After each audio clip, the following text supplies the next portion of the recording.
Today we're here to meet to renew our citizens' lawsuit against the EPA, U.S. EPA, for their failure to comply with the Federal Clean Air Act. 1 year ago, we actually stood right here in this same place to initiate a legal challenge against EPA Regional 4, and that's Atlanta, charging that North Carolina granted a permit to Duke Energy combustion turbine project in Hamlet, North Carolina, that was in violation of the Federal Clean Air Act and environmental justice laws. So that petition said then, in sum, the permit allows excessive emissions of air pollutants that are having a negative impact on the public health and allows an ongoing environmental injustice, and we called the EPA then to object the permit, and it's been over 300 days and no response.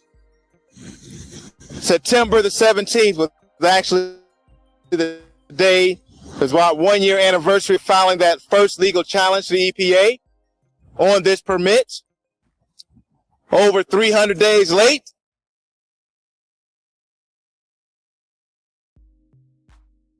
still no action.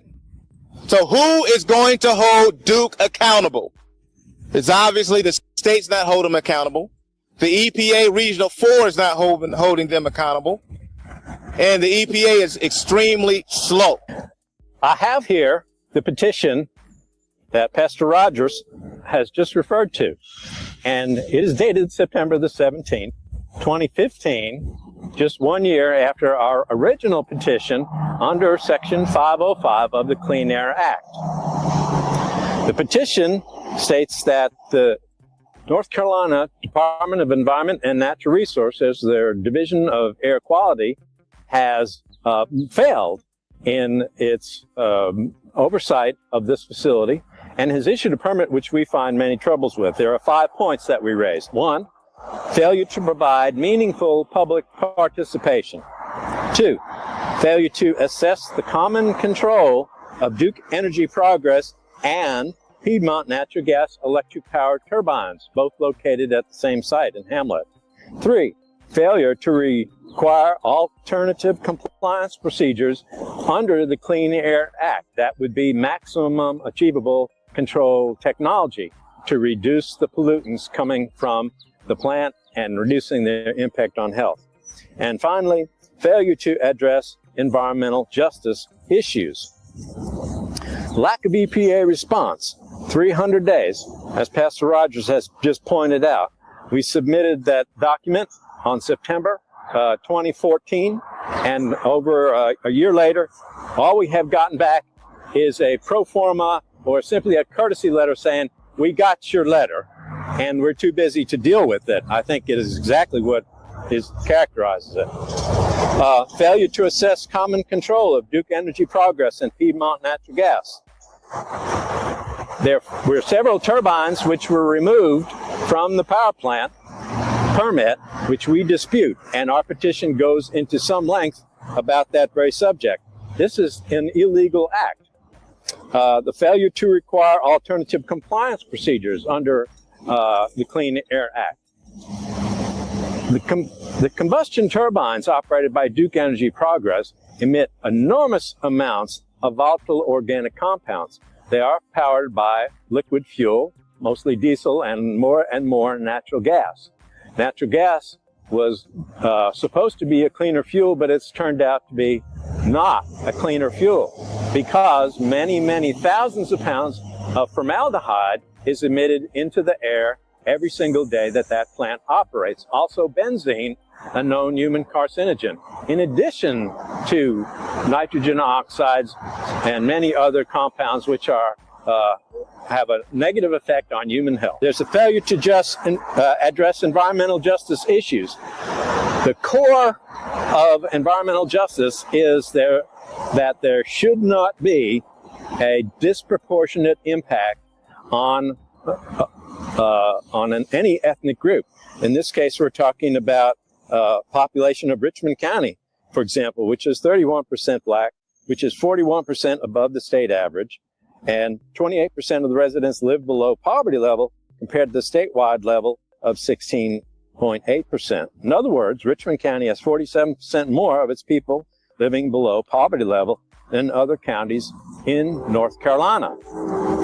And I just want to add to that, 86% of those that just live within a 6-mile radius of the power plant are African Americans. That's exactly right. The closer you get to the plant, the more stark is the comparison. For example, in the town of Dobbin Heights, That's right. 83% of the residents are African American. 32% of the population is below the poverty line. According to the Richmond County Health Department, Richmond County ranks significantly higher than other counties in the region for a 5-year span from 2007 to 2011 for emergency department visits and hospital inpatient stays, primarily because of asthma. Asthma is directly related to air pollution. We believe, and we have requested from the EPA, that they reopen the Richmond County Combustion Turbine Facility Permit.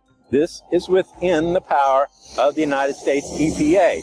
EPA is our backstop against a bad job done by the state of North Carolina. So one or the other has to do the right thing here. We also feel that the disproportionate impact should be corrected by a disproportionate amount of pollution control. That is, to make up for the disproportionate impact of the pollution on the community, there should be an extra level of pollution control, and that would be the maximum achievable control technology, which the state of North Carolina has failed to require, and now the EPA seems to be playing cat and mouse with us in terms of their failure to respond. We will not give up until the EPA responds, and we will be doing further things in the upcoming months. Eddie, my name is Deborah David. I'm the treasurer of the Concerned Citizens of Richmond County, a resident of Hamlet, and I want to speak a little bit on Duke Energy.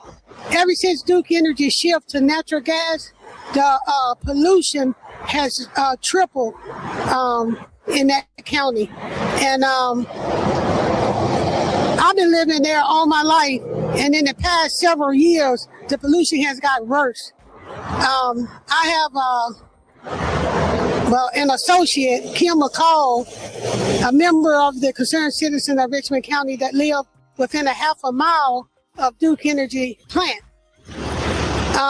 She's been having respiratory problems in the past year, more than I ever seen. I never known her to have any asthma or any kind of breathing problems until the past year from this pollution coming from Duke Energy. I believe, and she also believes, and other members of our group believe, that the health problems are coming from the pollution that Duke is producing out there in that area. And our group has tried for over a year to make sure Duke and the state is held accountable.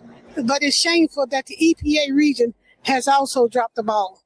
What I've seen out there, and I've seen it with my own eyes, I drove out there and I've seen smoke and I smelled the smoke.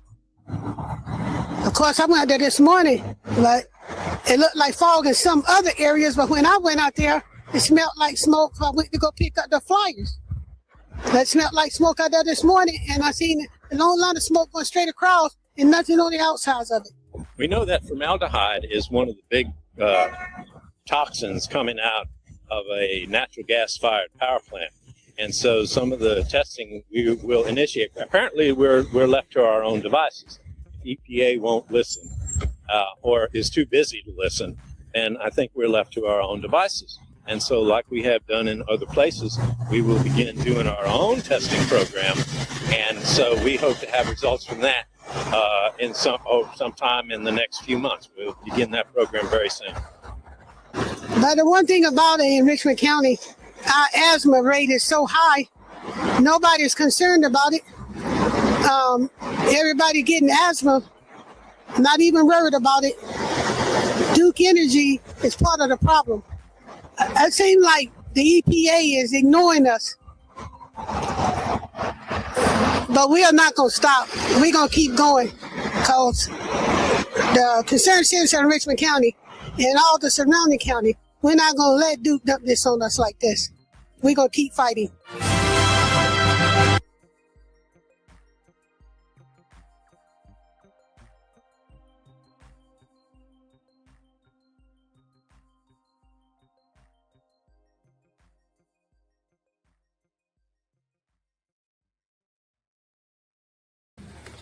Mr. Sean Ingram from Rockingham in Richmond County. He's a farmer and co-founder of Richmond County Coalition for Justice and Black Empowerment.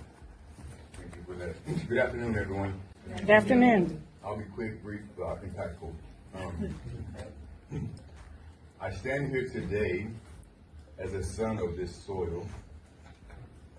I stand here as a descendant of indigenous Black people who have lived on this land, worshiped on this land, buried our loved ones in this land, and fed our families from the land for generations. We are farmers. We are land people, Black people who have lived on this land, worked this land, worshiped on this land, and buried our loved ones on this land. We come from people who knew how to survive from the ground beneath their feet. Long before corporations came here with promises, our ancestors were here with plows, mules, gardens, tobacco fields, churches, schools, cemeteries, and communities. Our family history and community records show that our people were here before 1769. Our ancestors helped establish the Dock Reed Meeting House, which is what is now called Rockingham, North Carolina. This means our roots in Richmond County go back before the founding of the United States itself. So when we speak today, we're not asking for permission to belong here. We are already belong here. But for generations, Black and indigenous people have been pulled off land through fraud, tax pressure, heirs property, manipulation, partition sales, intimidation, lack of legal protection, and other coercive tax. Land that our ancestors fought to keep was taken by piece, acre by acre, and generation by generation. And how, after all that land lost, after all the environmental racism, after all the pollution, the poisoned water, the old pipes, the dry wells, industrial dumping, and broken promises, Richmond County is being told that we need an Amazon data center. Let me be clear, we do not need a data center in Richmond County. We did not ask for one. Our communities did not ask for one. Our water to be placed at greater risk did not ask for hundreds of acres of land to be transformed for corporate profit. We did not ask for money, diesel generators, more energy demands, more pressure on our infrastructure, and more decisions made behind closed doors. My brother, William Ingram, said it plain in his interview, if nobody's going to fight for our land and air and our water, it has to be us. That's right. And that is why we are here. Because this is not just about one project, this is about our survival, this is about whether the original inhabitants of this land will continue to be ignored while outsiders decide what happens to our future. This is about whether our children inherit clean water or corporate waste. This is about whether our elders will be respected or sacrificed. This is about whether our history will be honored or erased. We are not against jobs, we are not against opportunity, but we reject the idea that economic development must come at the expense of Black, indigenous, working class, and farming communities. Most of all, we deserve the right to say no. No to environmental racism, no to corporate land grabs, no to development without consent, and no to sacrificing our water, our farms, our cemeteries, our communities, and our future. We have been demanding justice for generations. We are still demanding justice today. I've lost my grandmother, my grandfather, and my mom due to this. So this water problem is much bigger than Flint, and I said yes. You know, every time they drank sink water, they would vomit. So I knew something was going on before it became a public thing, you know. My whole thing is, it's been well over 12 years why we ain't got no settlement, why they ain't came and told us what the deal is. They're everywhere. All of us have been exposed to them. It's just the fact that people in this community are drinking it. Yes, everybody get out, sign the petitions, work for Cedar Creek and East Fayetteville. Let's get our water back. Since I've lost my grandmother. On one final welcome to Richmond.